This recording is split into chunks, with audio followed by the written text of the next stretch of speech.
Good evening. Ay, ano ba naman to?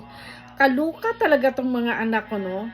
Kaya, galing kami sa labas, kumain kami sa labas dun sa shabu-shabu. Siyempre, nabunda tayo. So, humiga ako, day. Kaya pala, yung bunso ko, may ginaganyan. Akala ko, ginalaw-galaw lang yung buhok ko. Ito pala, inipit niya. Kaya pala, ang bigat ng ulo ko kanina. Ay, naku, ganyan talaga pag may mga bata. Alam nyo, hindi talaga ako po pwede sa mga eat all you can.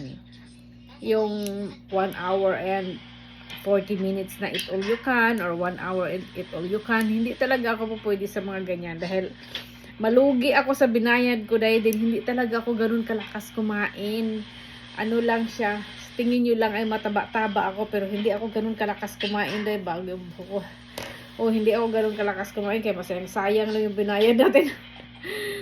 Birthday kasi ng panganay ko ngayon. Ayaw naman niya ng mga kung anong kaginggingan. Eh di kumain na lang kami sa labas. Yun lang. Tapos pag uwi, kinantahan siya ng happy birthday to you. And then, yun lang. Yun lang ang ganap today.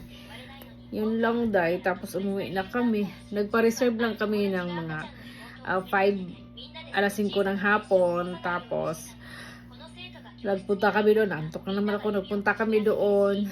Tapos kumain. Tapos umuwi na. Tapos kinantahan ng birthday.